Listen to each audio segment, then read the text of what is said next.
Malam di pinggiran kota itu terasa mencekam sekaligus menyesakkan.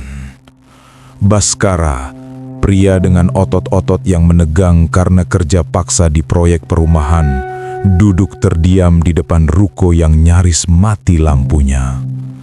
Aroma keringat yang mulai mengering di kulit tembaganya bercampur dengan pekatnya asap rokok, menciptakan aura jantan yang kasar. Detak jantungnya terdengar seperti jenderang yang dipukul pelan di tengah kesunyian jalanan yang lengang. Tiba-tiba, sebuah bayangan membelah cahaya remang. Aruna, pemuda dengan kulit bersih yang tampak asing di tempat sekasar ini, mendekat. Langkah kakinya seringan predator. Ia duduk terlalu dekat hingga Baskara bisa merasakan hawa panas yang memancar dari tubuh pemuda itu. Aruna tersenyum, sebuah senyuman yang tidak hanya menyapa tapi menuntut perhatian. "Dari mana, Mas?" Suaranya rendah, menggetarkan udara yang statis. Baskara bergeming, namun jemarinya yang kasar mengenggam kuat pada bungkusan rokok. Ia bisa merasakan tatapan Aruna, tajam, menelusuri garis rahangnya, turun ke lehernya yang basah oleh sisa peluh. Ada tarikan magnetis yang salah, yang berbahaya, namun begitu menggoda.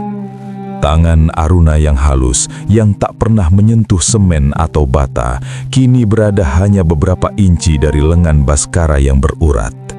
Suhu di antara mereka seolah melonjak, melampaui panasnya malam tropis. Baskara menarik napas panjang, mencoba mengusir sesak di dadanya, namun yang ia hirup justru aroma parfum Aruna yang mahal dan memabukkan.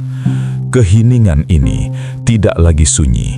Ia penuh dengan suara-suara yang tak terucap tentang keinginan yang mulai pecah di balik kulit mereka masing-masing. Pertemuan ini adalah awal dari runtuhnya benteng yang selama ini Baskara jaga dengan susah payah. Malam semakin merambat jauh ke dalam hening ketika Aruna, pemuda yang mengaku sebagai mahasiswa yang sedang libur semester itu, menawarkan tumpangan. Jalanan menuju proyek perumahan itu gelap, tanpa lampu. Hanya ada semak belukar yang membisu di kanan dan kiri. Baskara ragu, namun aura Aruna begitu dominan, mendesak pria yang lebih tua itu untuk naik ke atas jok motornya yang sempit. Saat mesin menderu, Baskara dipaksa untuk berada sangat dekat, terlalu dekat, dengan punggung Aruna yang ramping namun tegap.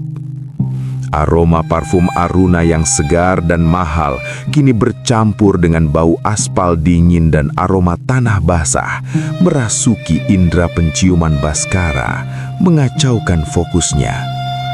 Setiap getaran mesin motor terasa merambat dari paha mereka yang bersentuhan, menciptakan sensasi panas yang tidak seharusnya ada.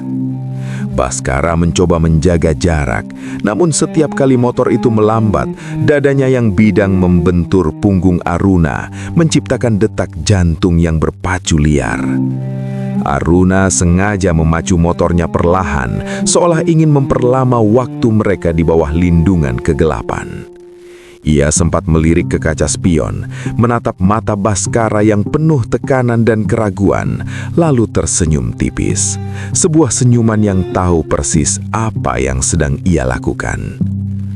Tangan Baskara yang kasar, yang biasanya menggenggam linggis dan batu bata, kini terasa kaku, nyaris menyentuh pinggang Aruna untuk menjaga keseimbangan.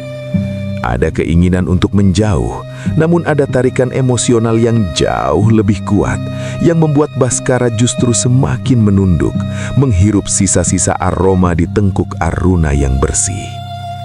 Di tengah jalan yang sunyi itu, hanya ada mereka berdua, dan rahasia yang mulai tumbuh di antara deru mesin dan hembusan angin malam yang menuntut. Baskara menyadari satu hal, perjalanannya pulang malam ini tidak akan pernah membawanya kembali ke dirinya yang dulu. Siang itu, matahari seolah ingin menguliti siapa saja yang berdiri di bawahnya. Baskara menyeka peluh di keningnya. Tangannya yang kapalan terasa kasar menyentuh kulit tembaganya sendiri yang basah. Di tengah bising suara mesin dan debu semen yang menyesakan, Aruna muncul kembali. Pemuda itu tampak begitu bersih, sangat kontras dengan lingkungan proyek yang kotor dan keras. Ia bersandar pada tiang beton. Matanya yang tajam mengunci sosok Baskara yang sedang mencoba mengatur nafasnya yang berat. "Mas Baskara, sudah punya anak berapa?" tanya Aruna. Suaranya yang lembut namun menuntut membelah udara yang gersang. Baskara menjawab pendek, 3, sambil terus menatap ke arah kejauhan, menghindari konfrontasi mata yang terlalu intens. Aruna mendekat. Aroma parfumnya yang segar kini bertarung dengan bau keringat Baskara yang pekat, menciptakan perpaduan aroma yang memabukkan sekaligus berbahaya. "Gak merasa kesepian, jauh dari istri?" tanya Aruna lagi. Kali ini nadanya lebih rendah, merayap masuk ke dalam ruang paling pribadi di kepala Baskara. Baskara terdiam. Tenggorokannya terasa kering bukan karena haus, tapi karena tekanan yang mulai merayap di dadanya. "Terus, gimana cara Mas melepaskannya kalau tiba-tiba butuh?" tanya Aruna tanpa ragu. Matanya menatap dalam, seolah mencari retakan di balik ketangguhan pria matang itu. Baskara memalingkan wajah, namun nafasnya yang memburu tak bisa berbohong. "Mau nggak kalau aku bantu?" bisik Aruna. Suaranya nyaris hilang di balik suara angin, namun begitu jelas bergetar di telinga Baskara. "Bantu mengeluarkan semuanya, biar nggak mubazir, gratis dan aman," lanjut Aruna dengan senyum tipis yang penuh kendali. Baskara mengepalkan tangannya kuat-kuat, otot-otot lengannya menegang hebat. Ada pertarungan batin yang menyiksa, antara harga diri seorang ayah dan dahaga primal yang sudah lama ia pendam di bawah terik matahari ini. Dunia di sekitar mereka seakan melambat, hanya ada debu yang menari dan tawaran yang mulai meruntuhkan logika Baskara. Langkah kaki Baskara terasa berat saat menginjak karpet tebal di kamar Aruna. Sangat jauh berbeda dari tanah berdebu yang biasa ia pijak. Ruangan itu luas, dingin oleh embusan AC, dan dipenuhi aroma maskulin yang mahal. Membuat Baskara merasa seperti penyusup di dunia yang tidak seharusnya ia masuki. Aruna menutup pintu dengan perlahan.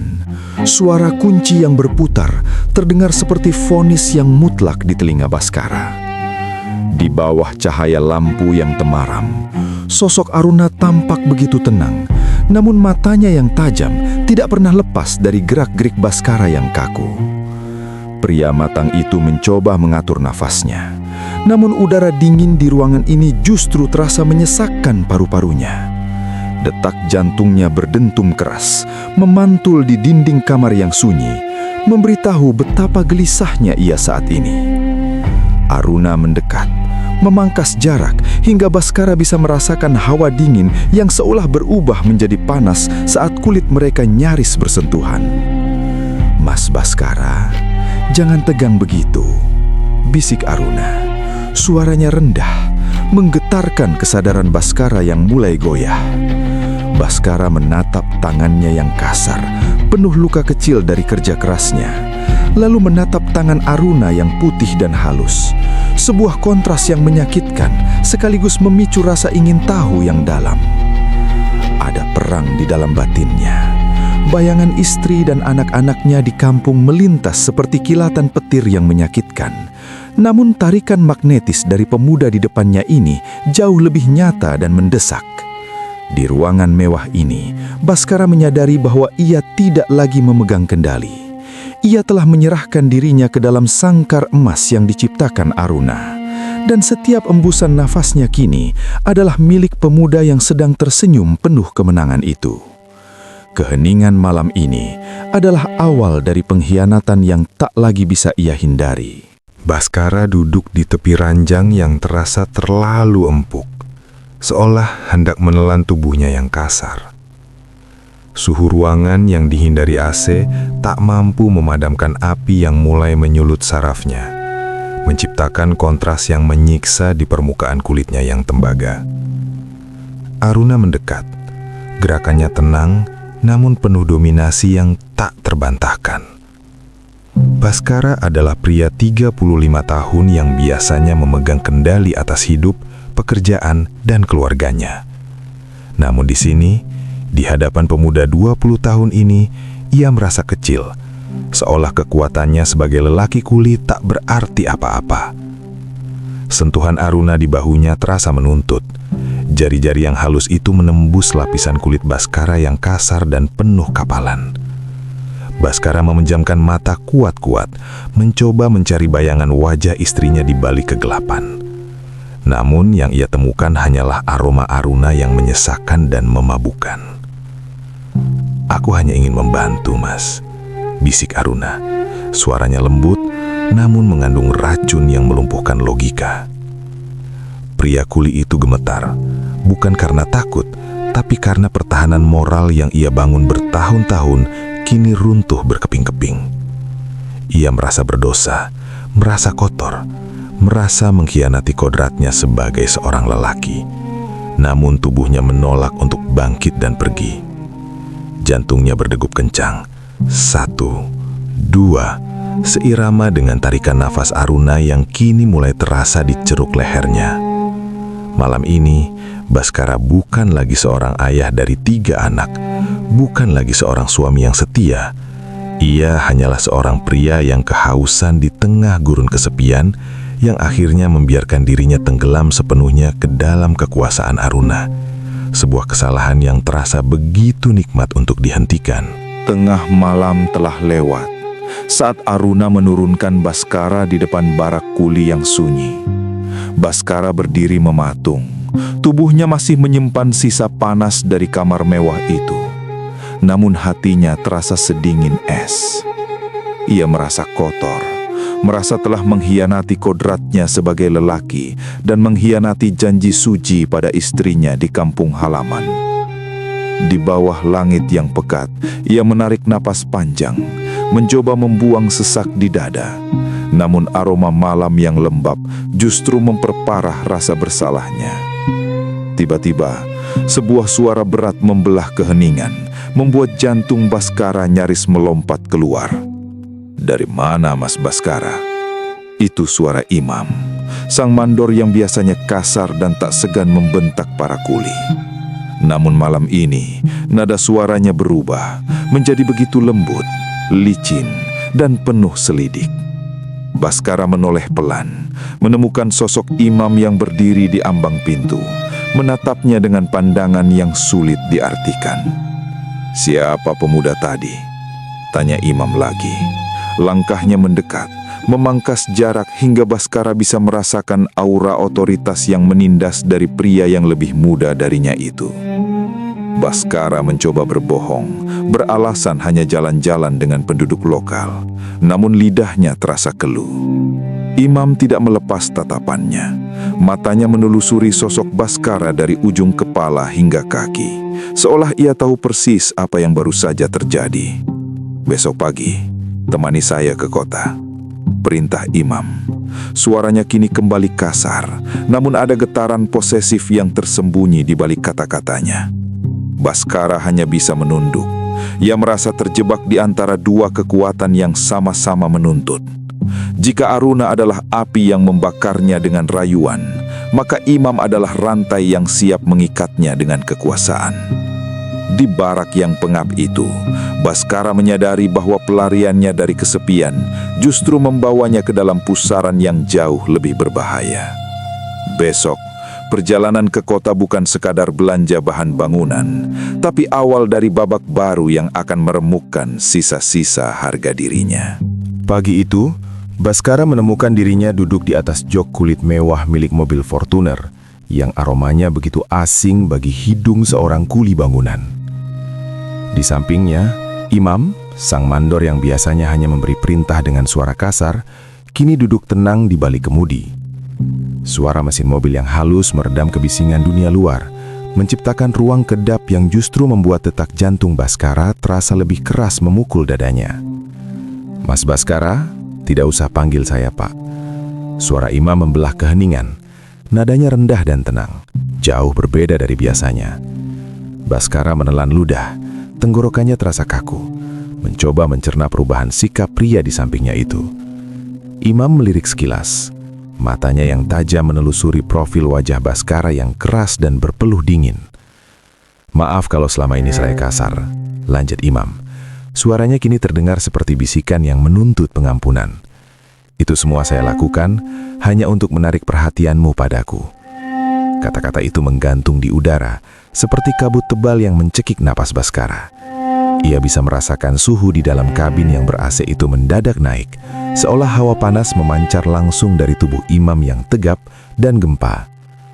Baskara tidak berani menoleh. Ia hanya menatap jalanan yang membentang di depan, sementara pikirannya berkecamuk memikirkan maksud dari pengakuan itu.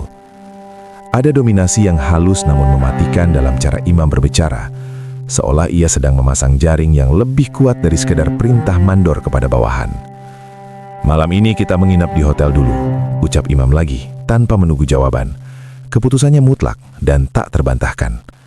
Tangan Baskara yang kasar menggenggam kuat di atas lututnya. Urat-urat di lengannya menegang hebat.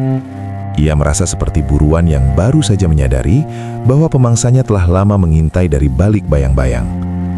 Keheningan kembali menyelimuti. Namun kali ini, keheningan itu penuh dengan tarikan napas yang tertahan dan kesadaran bahwa perjalanan ini akan membawanya masuk lebih dalam ke jurang yang tak berdasar. Kamar hotel itu terasa terlalu luas, terlalu mewah, dan terlalu sunyi untuk seorang pria yang terbiasa tidur di atas barak kayu yang pengap. Baskara duduk di tepi ranjang yang empuk, merasakan kehalusan sprei yang seolah mengejek tangannya yang kasar dan penuh luka kerja. Wangi pengharum ruangan yang mahal dan hembusan AC yang dingin justru membuat keringat dingin bercucuran di tengkuknya. Di belakangnya, imam merebahkan diri, hanya mengenakan kaos oblong yang menonjolkan lekuk otot bahunya yang kokoh. Suasana kaku itu pecah saat imam berbisik, "Mas Baskara, nggak merasa kesepian jauh dari istri?" Pertanyaan itu seperti sembilu yang menyayat tepat di titik paling rapuh dalam diri Baskara. Ia terdiam, namun detak jantungnya berdentum keras, memekakkan telinganya sendiri di tengah keheningan kamar. "Sebenarnya saya suka sama Mas." Pengakuan imam meluncur tenang, tanpa beban, namun dampaknya meruntuhkan sisa-sisa pertahanan Baskara. Imam mendekat, memangkas jarak hingga Baskara bisa merasakan hawa panas yang memancar dari tubuh sang mandor. "Gimana kalau kita jalin hubungan selama proyek ini untuk mengisi kesepianmu?" Nada bicara imam mulai berubah. Ada lapisan ancaman yang halus namun tajam di balik kelembutannya. "Kalau Mas menolak, saya tidak bisa menjamin Mas bisa bekerja lebih lama lagi di sini." Baskara memejamkan mata kuat-kuat, nafasnya tertahan di kerongkongan. Ia terjepit di antara harga diri dan perut keluarganya di kampung. Ia melihat jemarinya yang legam, lalu menatap bayangan imam di cermin yang menunggunya dengan kesabaran seorang predator. "Terserah kamu saja, Mam," bisik Baskara akhirnya. Sebuah kalimat pasrah yang menandai penyerahan dirinya untuk kedua kalinya pada orang yang salah. Di bawah cahaya temaram, ia menyadari bahwa ia telah benar-benar hanyut dalam lumpur dosa. Dan kali ini, ia tidak lagi berniat untuk menyelamatkan diri. 2 minggu telah berlalu sejak Baskara kembali ke rumah, kembali ke pelukan istri dan ketiga anaknya. Di permukaan, segalanya tampak normal, namun di balik dinding dadanya, ada badai yang tak kunjung reda. Saat ia menatap wajah lelap anak-anaknya, rasa bersalah menyengat seperti duri yang tertancap dalam di dagingnya. Ia mencoba menghapus setiap jejak aroma Aruna, setiap ingatan tentang tekanan lembut dari imam. Namun memori itu seperti tinta hitam yang tumpah di atas kertas putih, sangat sulit untuk dibersihkan. Malam ini, di tengah keheningan rumahnya yang sederhana, Baskara merasa seperti orang asing di tanahnya sendiri. Tiba-tiba, ponsel di sakunya bergetar, merobek kesunyian malam yang rapuh. Nama Aruna muncul di layar, berpendar seperti peringatan bahaya di tengah kegelapan. Baskara merasa dunianya seolah miring, detak jantungnya berpacu liar seirama dengan getaran di perangkat di genggamannya. "Apa kabar, Mas Baskara?" Suara Aruna di seberang sana terdengar begitu manis, manja, namun menyimpan belati yang siap menusuk ketenangannya. Aruna menolak untuk dilupakan. Ia menuntut ruang yang lebih besar, luang yang tidak seharusnya ia miliki. "Kalau Mas tidak mau menemuiku lagi, aku yang akan datang ke rumahmu." Ancaman itu mendinginkan darah Baskara, membuat bulu kuduknya berdiri di bawah hembusan angin malam yang lembab. Di kegelapan lorong rumahnya sendiri, ia merasa seperti buruan yang baru saja menyadari bahwa jaring-jaring itu belum benar-benar terlepas. Rahasia besar ini kini mengancam untuk meledak, menghancurkan segala yang ia perjuangkan selama bertahun-tahun. Baskara menarik nafas pendek, dadanya terasa sesak, seolah aroma Aruna kembali hadir, menuntut dan tak membiarkannya pergi. Baskara berdiri mematung di depan pintu kamar kos yang sempit itu, seolah kayu lapuk di belakangnya adalah satu-satunya dinding yang menahannya agar tidak jatuh pingsan. Udara di ruangan ini terasa panas, lembab, dan dipenuhi aroma maskulin Aruna yang tajam, mengunci indera penciuman Baskara hingga ia sulit berpikir jernih. Aruna berdiri hanya beberapa langkah darinya, tanpa sehelai benang pun yang menutupi dadanya yang bidang, membiarkan bayangan lampu remang menari di atas kulitnya yang halus. "Kenapa masih di sana, Mas?" bisik Aruna. Suaranya yang manja kini terdengar seperti perintah yang tak bisa dibantah. Baskara menarik napas panjang, namun yang masuk ke paru-parunya hanyalah tekanan yang semakin berat. Ia datang untuk mengakhiri semuanya, untuk memutus rantai dosa ini. Namun tatapan Aruna justru mengikatnya lebih kuat. "Malam ini, Mas harus menginap," ucap Aruna pelan. Jemarinya yang dingin mulai menyentuh jaket kasar Baskara, sebuah sentuhan yang ragu namun menuntut. Baskara gemetar. Ia mengeluarkan ponselnya dengan tangan yang kaku, melakukan pengkhianatan paling dingin malam itu. Ia menghubungi istrinya, berbohong tentang lembur, sementara matanya terkunci pada senyum kemenangan Aruna. Setiap kata yang ia ucapkan pada sang istri terasa seperti racun di lidahnya, namun ia tidak bisa berhenti. Aruna mendekat, membiarkan hawa panas tubuhnya menyapa kulit Baskara yang kasar, menciptakan kontras yang memabukkan di ruang yang sesak itu. Detak jantung Baskara berdegup kencang. 1, 2, seirama dengan jarum jam yang seolah menertawakan keruntuhan moralnya. Malam ini bukan lagi tentang pelarian. Ini adalah penyerahan total. Baskara membiarkan dirinya tenggelam, membiarkan Aruna menguasai sisa-sisa harga dirinya, di bawah putaran kipas angin yang membisikkan kata-kata dosa yang tak akan pernah bisa ia hapus. Fajar menyingsing di balik jendela kaca yang berdebu. Namun bagi Baskara, cahaya itu tidak membawa harapan, melainkan rasa malu yang semakin pekat. Ia duduk di tepi ranjang yang sempit, menatap tangannya yang kasar, tangan yang baru saja mengkhianati seluruh hidupnya dalam satu malam yang panjang. Di belakangnya, Aruna bergerak pelan, seperti bayangan yang enggan pergi. Pemuda itu menyandarkan dagunya di bahu Baskara yang lebar, membiarkan nafasnya yang hangat menerpa kulit tembaga sang kuli yang dingin oleh embun pagi. "Mas, jangan pergi dulu," bisik Aruna. Suaranya bukan lagi sekedar godaan, tapi sebuah permohonan yang tulus, yang justru jauh lebih mematikan bagi pertahanan batin Baskara. Baskara memejamkan mata kuat-kuat, mencoba memanggil suara tawa anak-anaknya di rumah. Namun yang ia dengar hanyalah detak jantungnya sendiri yang berdegup liar, menuntut sesuatu yang lebih dari sekedar pelarian. Ada sesuatu yang berbeda pagi ini. Sentuhan Aruna tidak lagi terasa seperti transaksi kesepian, melainkan sebuah ikatan yang mulai tumbuh di bawah permukaan kulit mereka yang bersentuhan. "Aku benar-benar mencintaimu, Mas Baskara," ucap Aruna pelan. Kata-kata yang membuat dunia Baskara seolah runtuh seketika. Pria matang itu gemetar.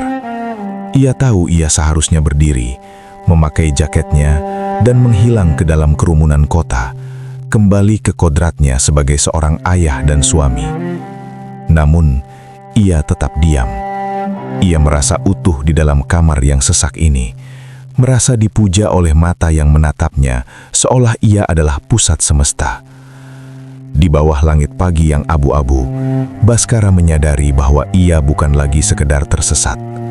Ia telah memilih untuk tinggal di dalam kegelapan ini bersama Aruna, meski ia tahu resiko yang menantinya akan menghancurkan segalanya selamanya. Keheningan pagi itu menjadi saksi bahwa cinta tidak selalu datang dengan cara yang benar.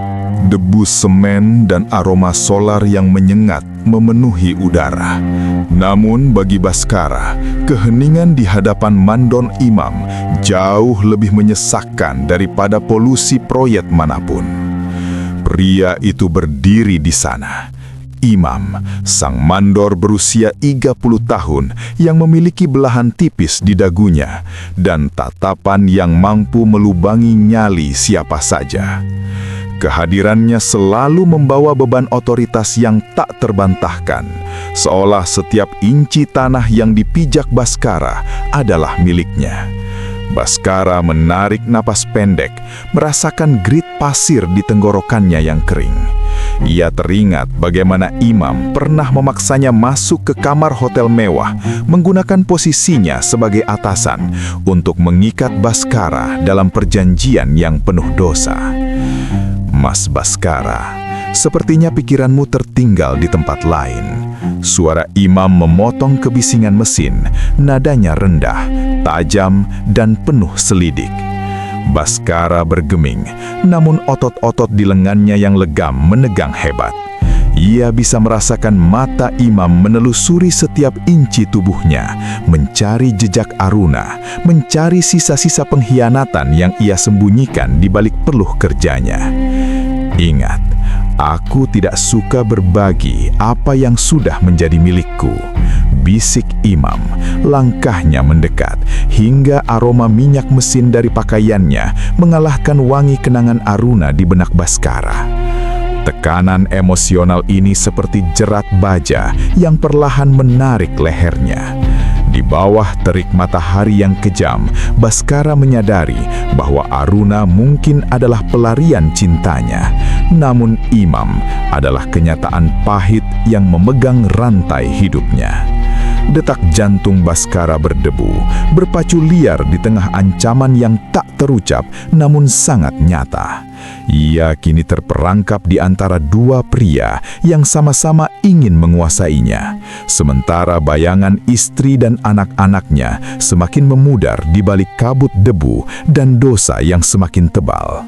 Malam ini, pelariannya tidak akan semudah biasanya. 4 bulan lamanya, Baskara hidup dalam sebuah paradoks yang menyiksa sekaligus memabukkan. Di siang hari, ia hanyalah kuli yang tubuhnya remuk diperas matahari dan debu semen. Namun saat malam tiba, ia menjadi piala yang diperebutkan oleh 2 orang lelaki yang berbeda. Kadang Aruna datang, menjemputnya dengan motor di bawah kerlip bintang yang dingin, membawanya kembali ke kamar yang adem dan penuh dengan rayuan manja. Di sana, di bawah jemari Aruna yang halus, Baskara merasa dipuja, merasa seolah ia adalah segalanya bagi pemuda itu. Namun di waktu lain, Mandor Imam menagih haknya sebagai penguasa, membawanya ke hotel-hotel mewah di pusat kota. Di bawah kendali Imam yang dingin namun menuntut, Baskara merasa benar-benar ditundukkan oleh otoritas yang tidak memberinya ruang untuk bernafas. Ia merasa berdosa, merasa kotor karena telah menodai janji sucinya pada sang istri. Namun di balik rasa bersalah yang menghimpit, ada kelegaan yang ia rasakan setiap kali ia menumpahkan kesepiannya pada mereka berdua. Ia merasa seperti seorang pecandu yang membenci racunnya, namun terus mencarinya demi setetes ketenangan semu. Detak jantungnya kini tidak lagi berdegup untuk cinta, tapi untuk sebuah ketergantungan yang mengerikan. Ia merasa telah mengkhianati kodratnya sebagai lelaki, terombang-ambing di antara garis Tuhan dan dahaga primal yang ia ciptakan sendiri. Setiap tarikan nafasnya kini terasa berat, penuh dengan aroma parfum Aruna yang manis dan aroma kemewahan Imam yang menindas. Baskara menyadari bahwa ia telah kehilangan dirinya sendiri di dalam lumpur dosa ini, dan ia hanya bisa pasrah, membiarkan waktu yang akan memutuskan kapan semua ini harus berakhir. 2 minggu telah berlalu sejak Baskara meninggalkan proyek itu, meninggalkan Aruna, dan meninggalkan Imam di balik kabut debu masa lalu. Ia kembali ke rumah, ke pelukan hangat istri dan anak-anaknya, mencoba meyakinkan diri bahwa semua petualangan gelap itu hanyalah mimpi buruk yang sudah berakhir. Namun, kegelapan tidak pernah benar-benar melepaskan mangsanya. Malam ini, di tengah suara hujan yang menghantam atap seng rumahnya, ponsel di saku Baskara bergetar hebat. Nama Aruna muncul di layar, berpendar seperti bara api di tengah kegelapan. Baskara ragu, namun jemarinya yang kasar seolah punya kehendak sendiri untuk mengangkatnya. Kenapa Mas melupakanku? Suara Aruna terdengar di seberang sana. Lembut, namun mengandung racun yang mematikan. Aku bukan sekedar pelarian, aku juga punya perasaan. Baskara merasakan hawa dingin merambat di tulang belakangnya saat Aruna mulai melontarkan ancaman. Ancaman yang akan meruntuhkan seluruh dunia kecilnya. Kalau Mas tidak mau menemuiku, aku yang akan datang ke rumahmu. Kata-kata itu menghujam jantung Baskara, membuatnya tersedak oleh udara malam yang lembab. Ia melihat ke arah kamar tempat istrinya terlelap. Rasa bersalah menyergapnya seperti binatang buas yang haus darah. Ia tidak punya pilihan. Ia harus memadamkan api ini sebelum semuanya hangus terbakar. 1 kali lagi, hanya 1 kali lagi, bisiknya dengan suara yang nyaris pecah. Sebuah janji yang ia tahu adalah kebohongan besar bagi dirinya sendiri. Baskara menarik nafas panjang, namun yang ia rasakan hanyalah aroma parfum Aruna yang seolah kembali menghantui setiap hembusan nafasnya, menuntut dan tak membiarkannya pergi dari jurang dosa ini. Malam itu, di dalam kamar kos yang sempit dan pengap, Baskara akhirnya berhenti berlari. Ia tidak lagi mencoba mencari pintu keluar, tidak lagi mencoba memanggil bayangan suci istrinya untuk menyelamatkannya. Di hadapan Aruna, pemuda yang menatapnya dengan ketulusan yang mematikan, Baskara merasa seluruh pertahanannya telah menguap bersama udara malam yang lembab. Ia duduk di tepi dipan, merasakan jemari Aruna yang halus menyelinap di antara jemarinya yang kasar. Sebuah sentuhan yang kini tak lagi terasa seperti ancaman, melainkan sebuah jangkar di tengah badai kesepiannya. "Aku mencintaimu, Mas," bisik Aruna. Dan kali ini, kata-kata itu tidak membuat Baskara ingin melarikan diri. Pria matang itu hanya bisa terdiam, merasakan detak jantungnya yang kini berdegup pelan. Pasrah, membiarkan dirinya hanyut dalam arus yang salah. Ia tahu, setelah malam ini, hidupnya tidak akan pernah lagi menjadi utuh. Ia akan kembali ke rumah, mencium kening istri dan anak-anaknya, sambil membawa rahasia yang akan membusuk di dalam dadanya selamanya. Namun di sini, di bawah cahaya lampu 5 watt yang remang, Baskara merasa sempurna, merasa diinginkan, merasa hidup dalam dosa yang paling indah. Ia memejamkan mata, menghirup aroma Aruna yang kini telah menjadi bagian dari nafasnya sendiri. Tidak ada lagi perang batin. Tidak ada lagi penolakan kodrat. Yang tersisa hanyalah dua jiwa yang saling mengikat di tempat yang salah, di waktu yang salah, dengan cara yang salah. Baskara menarik nafas panjang untuk terakhir kalinya malam itu, membiarkan takdir menjalankan tugasnya, menyerahkan seluruh sisa hidupnya pada resiko dari pilihan yang ia ambil sendiri. Keheningan malam pun jatuh, menutup tabir sebuah kisah tentang kesepian yang berujung pada penyerahan diri yang mutlak selamanya.